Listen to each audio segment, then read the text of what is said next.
Lambs, I wanted to come on here and do a quick episode to test out recording on my host's new platform, what they call Spreaker Create. It's Spreaker's podcast app that will allow me to record and post while I'm on the go. And I'll be traveling soon, so I was kind of worried about keeping up to date with my posting and everything. But with Spreaker's podcast app, I have access to sound effects, background music, and most importantly, instant publishing. So what better way to test it out than to make an actual episode? So today, I'm going to give y'all a quick Throwback Thursday and bonus case update on the story of Susan Smith. If you don't remember, on October 25th, 1994, the then 23-year-old mother from Union, South Carolina, Susan Smith, strapped her two young sons, 3-year-old Michael and 14-month-old Alexander, into their car seats and allowed her car to roll into the John D. Long Lake, drowning them both. Susan initially lied about the circumstances of her son's disappearance, telling police that a black man had carjacked her and kidnapped her children. At trial, prosecutors argued that Susan had killed her children to eliminate obstacles in her life, specifically her relationship with a boyfriend who had ended things because he didn't want children. Tommy Pope, the prosecutor, told jurors, quote, "Susan made a horrible, horrible choice to choose a man over her family." Susan was convicted of 2 counts of murder. While prosecutors sought the death penalty, she was sentenced to life in prison with eligibility for parole after 30 years. Now, to hear the full episode, because there's so much more than that, so in depth, so many twists and turns, you can click on the link to the episode in the show notes below. Now for the update.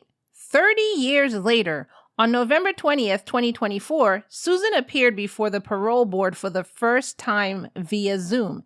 She tearfully expressed remorse about her actions, telling the board, quote, "I know what I did was horrible, and I would give anything if I could go back and change it. I love Michael and Alex with all my heart." She acknowledged the pain she caused law enforcement, who had spent days searching for her sons based on her false claims. Quote, "I'm sorry that I put them through that. I didn't lie to get away with it. I was just scared. I didn't know how to tell people that loved them that they'd never see them again." David Smith, Susan's ex-husband and the father of Michael and Alex, appeared before the parole board to plead for her continued imprisonment. He spoke emotionally about the impact of losing his sons and the toll it had taken on his life. Quote, "This wasn't a tragic mistake. She purposefully meant to end their life. I've never felt any remorse from her for it." David also shared his grief. Quote, "She came pretty close to causing me to end my life because of the grief that she brought upon me." He also said that Susan's time served, which was 15 years per child, was not enough. Quote, "Michael and Alex didn't get a chance at life. They were forced the death penalty."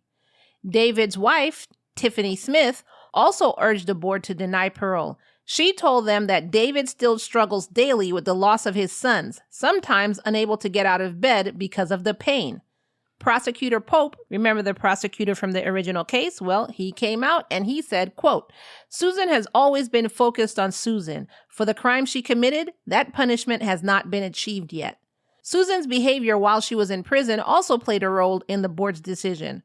Over the years, she has faced disciplinary actions for serious infractions, including drug possession, sexual encounters with correction officers, and sharing personal contact information with a documentary producer.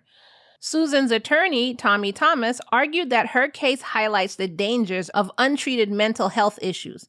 He pointed to her undiagnosed postpartum depression and lack of criminal history prior to the murders.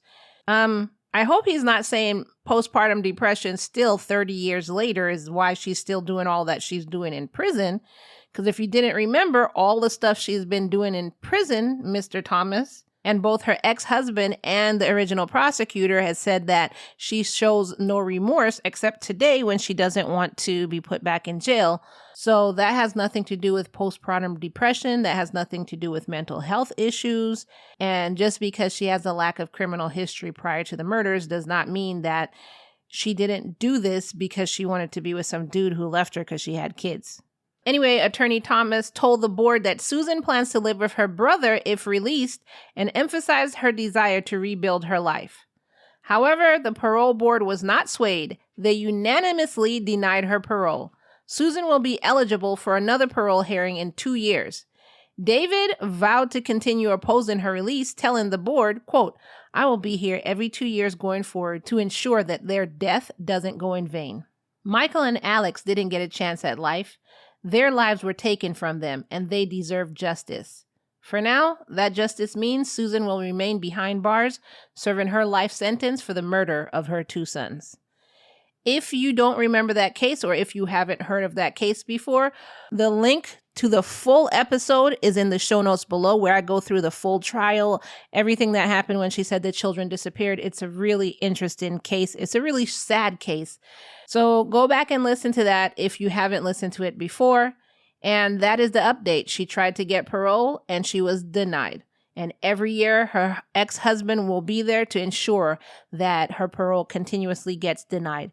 And I have a feeling that the original prosecuting attorney will be there as well. What do you think about that? What do you think about the update? Go back and listen to the original case and let me know your thoughts in the comments below. Well, that's it for testing out this app. Thank you for testing it with me. Don't forget to share this update with everyone you know and everyone you don't. Go ahead and hit share and share it in your text messages and your WhatsApp, and then head on over to our social media, either Instagram, TikTok, or YouTube. Take a clip and share it with your social media followers, everyone you know and everyone you don't. That's all I have for you with this test and this update, and I will see you in the next episode. Bye.